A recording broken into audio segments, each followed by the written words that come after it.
Hey guys, it's AmeliaNotThePilot, just Amelia, and I am here with my winter reading wrap-up for 2026, which will be just January and February. I've decided I'm no longer doing monthly wrap-ups just because I feel like sometimes the videos get real long, but also I'm reading less this year. That was one of my goals, if you recall, from the beginning of the year, which we'll talk about in a second. But also, it's just like, I don't want to have to edit a video and like rush to make this video at the end of every month. It's stressful. So instead, I'm doing it like 4 times a year, so once per season. I feel like it makes sense because I'm a seasonal reader, so this whole video will probably be like winter-ish books, and then the next months will probably be all spring-ish books, and that'll be coming out in like May maybe or June, the end of spring basically. Also, I originally was thinking of including March in this winter video, and then I decided no, it's gonna be spring. We're not getting any more snow. March is officially spring. We do have like 2 feet of snow outside right now, which I think is like 74 centimeters. So I'm tired. It snowed like 12 times this year in New Jersey, which is a bit insane. But let's get into the books. One of my goals for the year was to read less, which as a booktuber you might be like, Amelia, that's crazy. What do you mean? And it was because I felt like I had set all these like weird internal deadlines in my head for reading, and I don't want to have that anymore. So here we are. I'm trying to read less, like actively trying to read less. And I think it's sort of working, but also not. I read 12 books in the past 2 months, which was not actually the goal. The goal was 4 books per month, one book a week, basically. So I should have only read 8, but I read 12, and there is a reason for that. So I am still sort of sticking to the goal.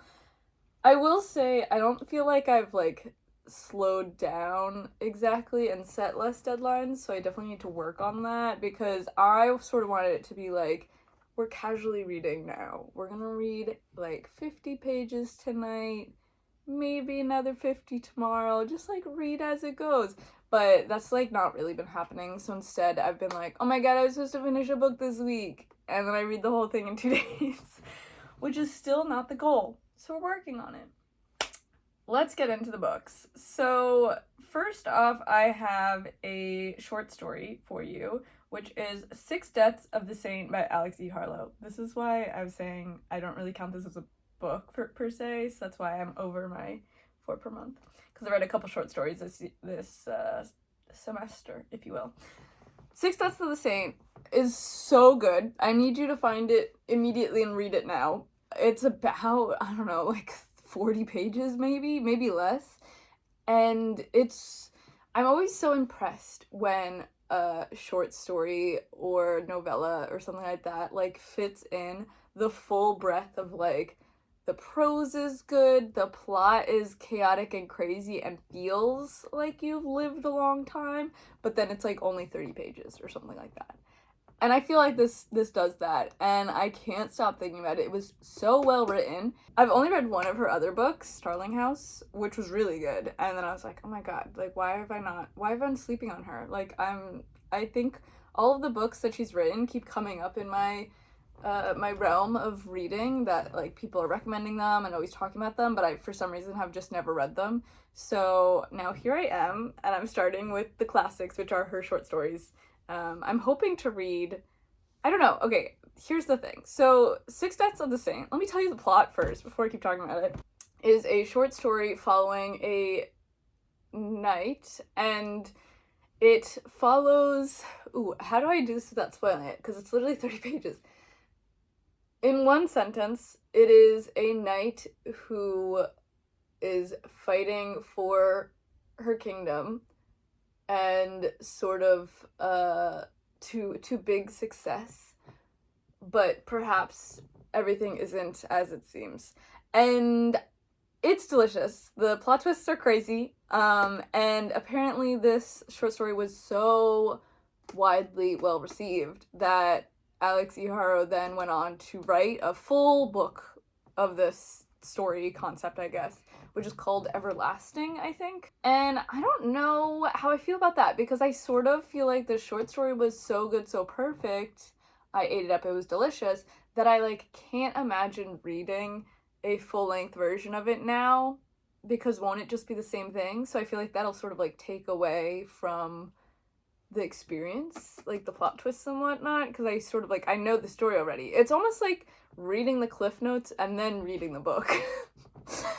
And so I don't know, I'm so intrigued just to see as like, as a writing concept, how that works. Like, you write the short story and then you write like an expanded version of it. Like, I'm interested to see how that works, and I think I'm gonna watch some interviews about it too, because I'm a little curious like why she chose to do that, because I feel like a lot of authors will be like, I did the thing and that's how it's gonna live. Like, I don't feel like people usually write something and then they write a bigger version of it. I'm just intrigued. So I read that, but I also read her other short story, which is called The Knight and the Butcherbird, which I also like can't stop thinking about. This one also similarly like 30-40 pages, something like that, and it's set in a sort of dystopian, deserty setting, sort of cowboy vibes, maybe Mad Max vibes, in the United States South. I want to say Southwest. I feel like it was set in Arizona. I don't really remember if that's true or not, but like Arizona, New Mexico area, in my head at least. So there's a small like sort of western town, very remote. There's not a lot of people living outside of cities anymore, so it also has this sort of like zombie apocalypse vibe, because there's these like big monster things that are like wreaking havoc on the world. And so this man shows up who's sort of a knight, sort of a cowboy type of vibe, and he is here to take care of their monster problem. But when he shows up, we start to learn that there's more to the story than we thought originally. And who is the monster? So I really, really liked this one, and I keep thinking about it. Also, like, the vibes were so interesting. I just feel like I haven't read a lot of books that are set in, like, the deserty southwest of the US. I just haven't. And I'm sort of intrigued by that, and I want to read more of those maybe this year, because I am doing a trip to the Southwest, which will be fun.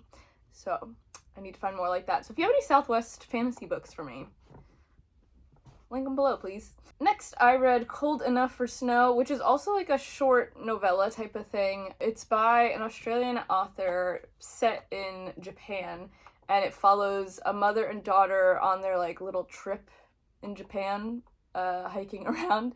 And to be quite honest, I didn't love it. It just sort of felt like nothing was happening and there was almost no point to the story. It didn't hit for me. I feel like it definitely was like commentating on a mother-daughter relationship and like growing into an adult type of commentary, but I just didn't really feel like it really said that much. That, like, it didn't say anything new to me, I felt. I don't know. But that was in my sort of winter vibes, little novellas that I was reading. In that vein, I also read Drive Your Plow Over the Bones of the Dead, which is a Booker Prize. It is originally written in Polish, I think. It's a Polish author, but then was translated into English. And I don't think I've ever read a book set in Poland or by a Polish author. I'm not quite sure. But, I don't know. It was good. It was interesting. It's a mystery set in a remote Polish mountain cabin-y town. And it follows these old people that live in, they're sort of like summer cottages, like summer cabins in this sort of like mountainy area. And these few old people, or they're not all old, but these few people live there full time. But most people, this is like their second home that they come to in the summer.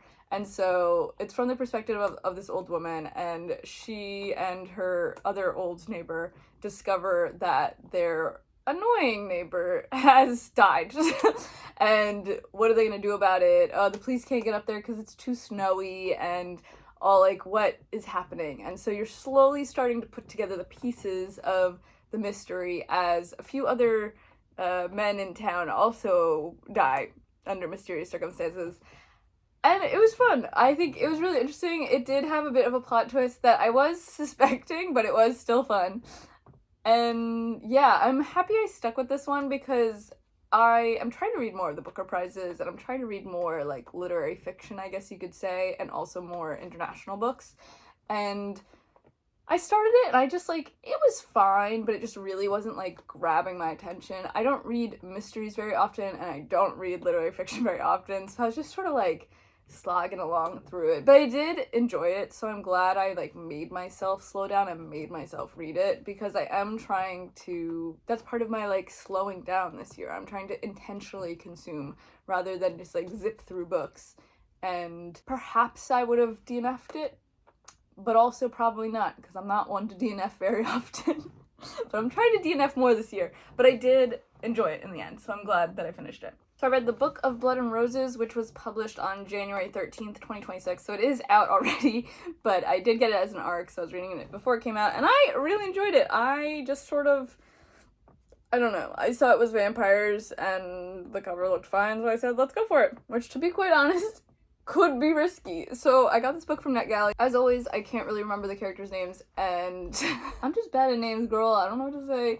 But our main character had 2 different names, actually, because she had an alias. So she is the book is set in Scotland, which I thought was fun, and the main character is a vampire hunter girl because she was orphaned because her parents were killed by vampires, and so she was sort of taken in by a sort of like shadow hunter-esque institution who trains vampire hunters. So basically they found her as this orphaned by vampires, and we're like, we're gonna take that vengeance and we're gonna shape it into something useful.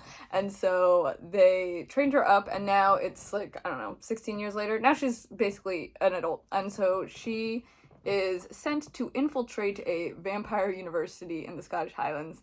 And while she is there, she has a bit of a romance with a very hot vampire heiress, I guess you could say she is. She's like one of the rich families. I don't know. It's fun, it's silly, it's very tropey, and like, I don't know, it's a silly like romance fantasy. It's not anything particularly crazy or groundbreaking, but it was fun. Like, florals for spring is what this is. It's what's on the tin is this book. It's Vampires University Lesbians. That's what it is. There's some fun, like, vampire aspects that I feel like are maybe original to this book, with, like, bonding and stuff like that. So I thought that was sort of fun. I'm not usually a fan of, like, mates or bonding in fantasy romantasy stories, but I thought this one was, like, interestingly done. If you like lesbians, if you like vampires, if you like campus novels, this one's for you. I do feel like this is what I imagined toxic lesbian vampires to be, which, if you don't know what that means, V. Schwab's newest novel, her, like, tagline for it as she was promoting it was toxic lesbian vampires, and for some reason in my head, that translated to me Twilight but gay, which her book was obviously not Twilight but gay, because Twilight is, like, not what V. Schwab writes. She does not write a book like Twilight, you know? And so I feel like this book is toxic lesbian vampires, because they are toxic, they're lesbian, and they're vampires. And I thought it was really fun. And I think this is a series, but I don't quite remember. So this is book 1. I thought it was fun. I think she's a debut author as well. Next, I have a little novella duology, which in my head I count as like one book. So this is When Among Crows, and the newest book, To Clutch a Razor, which just came out, I think, at the end of 2025. This is Veronica Roth's newest little series situation, and When Among Crows was so delicious good. And sort of funnily enough, I actually think I read it at the beginning of the year last year. So now I'm reading the second one and the first one again this year. I loved it. I love this series. I do feel like this is a novella where, like, I finished them and I'm upset they're novellas. I wish there was more, because there's so much to the world that it could be a full book, and I'm a little disappointed that they are novellas, which I don't feel like I usually feel when I read a novella. Usually you're like, that was perfect, perfectly wrapped up, everything is good, it feels like I read a full-length book, but it was only 100 pages. Where these two, I just feel like there's too much, I need more information. But I love them, so there's that. And I will say, reading it a second time was interesting, because I feel like there's a lot of Polish mythology in it. The plot of the book follows this sort of like Polish mythological knight man who is tasked at finding and killing these other Polish myths. I think it's interesting that Polish myths sort of feel to be having like a Polish and like Czech and that area of the world. They're having this sort of moment in publishing at the moment. I just feel like I've been reading a lot of fantasy novels recently that all seem to be like Polish or Czech based, and they all have the same sort of myths. And I'm curious. I don't know why that is. I just think it's interesting. Anyway, I really enjoyed this. So the first plot follows him in Chicago doing his thing, meeting his new little team of people. And I love that all her books are set in Chicago. I love that bit. I love that she's committed to it. I mean, right when you know, it makes sense. And the second book is set in Poland, actually. They go to the homeland to go mess stuff up there, I guess. And I think it's interesting because, yeah, the first time I read this book, I will say that I feel like when I'm reading the words, I don't really know how to pronounce them, or like the myth of it all. My brain just sort of like is skipping through it almost. Like, I don't know how to pronounce those things out loud. And they did not give me a pronunciation guide. So reading it the first time, I feel like I was sort of like, I'm just reading and I'm going for it and hopefully it all works out type of thing. And by the end, I'll understand what's going on. And reading it the second time around, I was like, oh my god, I missed so many like little details and things because I didn't like fully understand what each mythological creature, monster, person was. So this time reading it around, I'm like, oh, yeah, that is insinuating that person is this, and like this person is that. So I thought that was interesting. But yeah, I equally loved the sequel. The sequel is also, I didn't like know how they were going to do a sequel because I sort of felt like the first one really wrapped everything up, but I did enjoy it. The sequel is so much fun. They go to Poland with their little gang and they sort of all split up and are doing their different things, and it involves his family, and it was chaotic and very fun and delicious, and I loved it. Next, I read another arc. This is Innamorata by Ava Reid, and I love Ava Reid. Everything she's written has been so good. I can't believe I sort of just discovered her last year. I read 4 of her books last year. Almost all her books are standalones, and they're all very different. They've all been 5 stars so far. I'm just, like, fascinated by her mind.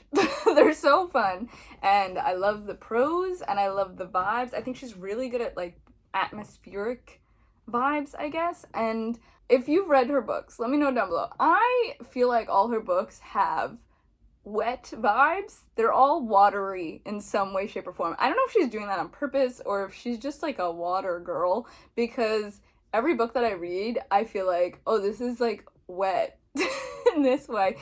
Hear me out. Study in Dreaming, or Drowning? What is that one called? Study in Drowning. And I guess there's a sequel now, which I haven't read yet. Wet House. The house is so wet. Why is it wet? That's the mystery, right? Then we have Fable for the End of the World. That's, like, a flooded Appalachia. Everything's flooded. They're getting around in little boats, right?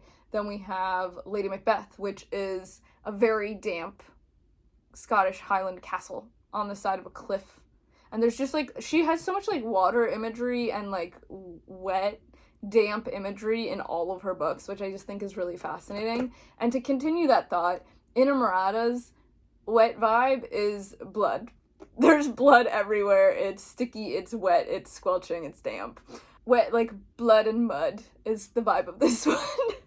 And if that doesn't sell you on it, let me tell you about it, because I am obsessed with this book. It is coming out March 17th, 2026, and it is a duology, which I'm a little annoyed about because I've just read the first one. Now I'm gonna have to wait like a year and a half for the second one, but it's fine.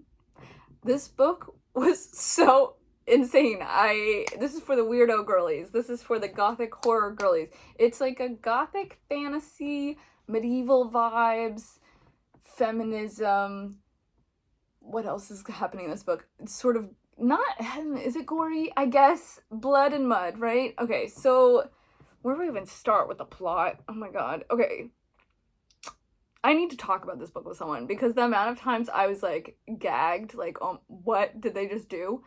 Everyone in this book is horrible. Like, that's sort of the point of it. But they're not all immediately horrible. You don't realize they're horrible. I think it's more about morals, and you as the viewer, you're getting different perspectives on things, and you're seeing that everyone is deeply flawed, which I think is reality. Like, that's, everyone has their flaws, and from different perspectives you're going to see them. And I just think it's interesting to see this, like, there's a lot of court politics going on, and you're seeing, like, oh, everyone has their line that they will cross or that they won't cross, and that causes problems. Okay, I need to tell you the plot. The plot follows our girl, Lady Agnes, and her cousin, Lady Marozia, and they are from the House of Teeth. So this book has very, like, sort of Game of Thrones vibes, when there's lots of different noble houses, and they're all sort of squabbling and fighting for power in different ways, and there's lots of sex and romance and things like that going on for the power.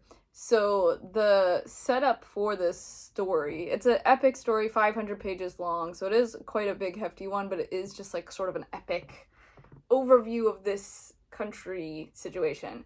So it's an island. It's originally, I was thinking it was sort of small, but as the story went on, I was like, okay, it's probably a bit bigger than I'm imagining. It's an island off the coast of, like, the mainland, and on this island, many years ago, there was a sort of plague of sorts that basically turned people into zombies, and, like, stuff went down. It was bad, and then the whole island was overrun and falling apart. So the mainland king sent a whole battalion of people over to fight back the bad plague demon thing, and they succeeded, and so then that knight and whatnot, they took over as the king of that land. And then we have all the noble houses that were originally there are still there, but now they have to fall under this new king's reign with the new rules. And so that's literally just the setup for the story. So I think there's about 8 different houses, I can't quite remember, but they're all different parts, body parts. So it's House of Teeth, House of Blood, House of Skin, House of whatever. It's creepy, it's weird. House of Bones. And each one of those houses is responsible for obtaining said body part upon someone's death and keeping it for records, I guess. And this is part of the new king's order to try to keep this, like, zombie demon thing from ever happening again, because the reason it happened was, like, someone resurrected a body, basically, is sort of what happened. So now, current day, our book starts with Lady Agnes and Lady Marozia at the funeral, per se, of their grandmother, who was the mistress of House of Teeth, the head, the matriarch. And throughout the book, we slowly learn about the House of Teeth's custom and how all the different houses have their different customs. But one thing is the same, there's no mourning, there's no grieving over these funerals, and the funerals are, like, I guess they are gory. There's a lot of body horror type of stuff going on, because the funeral basically is, the body gets put into a muddy pit and stomped to death, and then each house sends one representative down to collect the body parts that they are owed, aka House of Bones goes in and takes all the bones, House of Eyes goes in and takes the eyes, House of Blood goes in and drains all the blood out of the body. It's insane. Absolutely insane concept. What a twisted little mind. I ate this up. So that's how the book starts, and we find out that Lady Agnes is older by a few minutes, and there's only women in this household, but Marozia is the prettier one and the one that has always been raised to be the heir for, like, sort of, like, weird political reasons. And Lady Agnes definitely, like, sort of resents this, but also doesn't, because she has her own political power and her own thing that she's set to do. Their grandmother has said that Marozia will be the pretty one that will marry the prince as a part of, like, a political marriage alliance deal thing to secure their position. And Lady Agnes will be in charge of doing some sort of resurrection witchcraft thing that is definitely illegal, definitely banned, but she's basically been groomed to do this her whole entire life. I want to say the characters are, like, 20 in this, 21 maybe is their ages, or maybe they're older than that. I can't really remember. They're in their 20s, basically. So Lady Marozia is going to be married off to the crown prince, who is this golden boy, beautiful boy, perfect boy type of thing, but is he? And Lady Agnes is sort of going with her as a, like, lady's maid, even though she shouldn't be. She's technically a lady herself. So there's a lot of contention there. and also to sort of like infiltrate the royal household and sort of learn things that she's not supposed to be learning. But when they get there, first off, the crown prince is so hot. Second off, Lady Agnes is mute and doesn't talk, and that causes a bunch of problems, which was so interesting, fun to read from. Marozia is beautiful, but, like, has no... She's smart, but, like, she's not politically powerful, I guess you could say, because she's relying on her beauty, so there's a lot of commentary on that, which I thought was very interesting, because she's sort of raised to be pretty, and that's not all she is, but it's what she relies on, which causes problems. And then we have the king, and the king is a sluggard. He's a enormous man who just eats all day and has to be carried around by his servants and doesn't care for anything. He's horrible, he's mean, he just wants to eat and sleep all day. He's lazy, and he's awful. And I just thought this story was so fun and so insane. And I don't want to say too much more because there's so much to the story. It's, I will say, rather not slow, but sort of like there's not lots of like action. It's all about these like political power plays and like years and years of things happening and going by. And the very last page of this book is insane. So it leaves you on a cliffhanger, I'll tell you right now. And I would like the second book to come out immediately. Thank you very much. I love this book. I think it's a 5 stars. I think it's gruesome, it's gory, it's medieval vibes. It was delicious. I ate it up. Yeah, that's what I'm gonna say about that. I don't want to spoil anything else. But yeah, I loved it. It was so crazy. The amount of times I was like reading and then would like look to camera office style. Like, I was like, I need someone else to be reading this next to me so I could turn to them and be like, did you just read that? Because what the hell? So that was great. I have also just read the novella trilogy, What Moves the Dead, What Feasts at Night, Who Stalks the Deep, which is also known as the Sworn Soldiers trilogy. I'm not sure if she's writing more of these. This is by T. Kingfisher. I love this book. I read the first one also last January, and have now finished the whole series because now they're all out. And they're great. I love them. They're so ooky spooky, but fun. I also love how she plays with gender and pronouns. Every single one of these books has a different type of pronoun that they're sort of focusing on, question mark. I don't know how to explain it. Well, okay, let's do the plot first. So, What Moves the Dead follows our main character who is a sworn soldier, which is from, like, they're from a fantasy country in Europe. So it still is real life setting, sort of, around World War I, question mark. There's a war going on. There's multiple wars going on. And our main character is a sworn soldier for this fake country called Gallica, or Galician? I don't really know how to say it. And they were born female, but were able to enter the army, and when you enter the army, you get new pronouns, which are just gender neutral, they, them. But since it's a different language, different country, there's, like, lots of different pronouns, so there's different pronouns, which I just thought was fascinating to think about as, like, well, yeah, just in this world, there's like 8 different types of pronouns in this language. Which was, it was so interesting. Linguistically, I was fascinated. Galician, or Gallican, I don't know how to say it.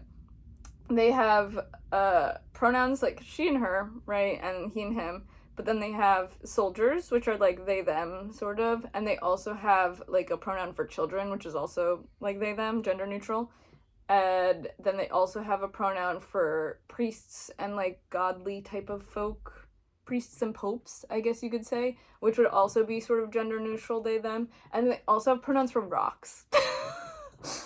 Which I just think is funny. Anyway, so they have all these different types of pronouns, and there's all the different rules and whatnot, but I just think it's such an interesting take on like gender and pronouns, because it puts you as a reader immediately into like an outsider, like, oh, I'm experiencing this for the first time.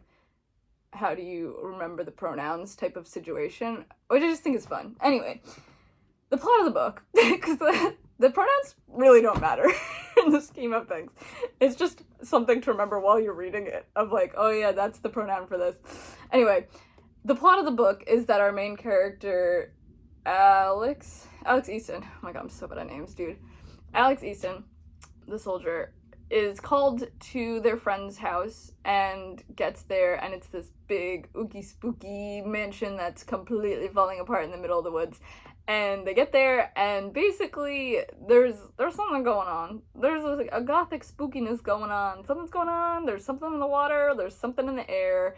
There's lots of mushrooms everywhere. That's the first book. I don't want to say anything else because it'll like spoil things basically, because it's such a short book, because it's a novella. But that's the first one. The second one, they go to like their hunting lodge in the forest, and something spooky is happening with ghosts and whatnot and local mythology. The third one is in the US with caves and mines, and that one's weird. And I really liked that one. And then, yeah, that's all I really want to say about it. They're all individually interesting. You could probably read them all by themselves. They're like sort of standalone. And they're all fun, and I love the cast of characters. I love the vibes. It's sort of like old-timey vibes. But yeah, the spooky creepiness is all very unique, but also based in like real scientific nature stuff, which I think makes it more spooky. And it's all very body horror as well. So if you don't like body horror, do not read these books. That being said, my last book for you guys is I just finished an arc of Wolfworm, which is T. Kingfisher's newest book. Wolfworm comes out the 24th of March this year, and oh, it was great. It's good. It's delicious. What can I say? It reminds me a lot of the Sworn Soldier series. I'm not sure if that's just because I just read them, but this one is also, like, I feel like the same time period of, like, 1800s before technology vibes, but this is set in the U.S. South. I want to say North Carolina, maybe South. I can't remember. And it also has lots of body horror scientific stuff going on. It follows our main character, Miss Wilson, who is an orphan because her father passed away, but she is a scientific watercolor illustrator. And so she knows as a woman that she's never going to get credit for her work, and she probably will have to marry rich type of thing and all that type of stuff.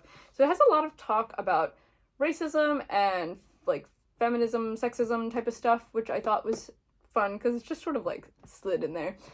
I thought it was really well done. And what else do I have to say about it? It's all about bugs. So the body horror is body horror with bugs. So I don't like bugs.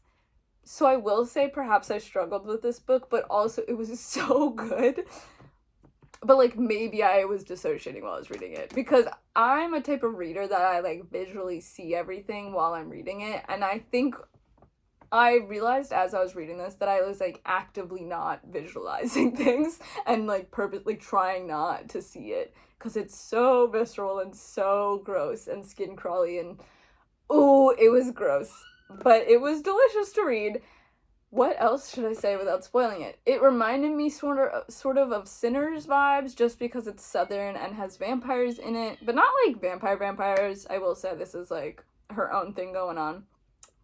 That's not a spoiler, literally in the first couple chapters. Basically, okay, the setup is Miss Wilson has been found a new post. She's going to go illustrate bugs for this remote, horrible man who lives in this mansion in the woods in North Carolina.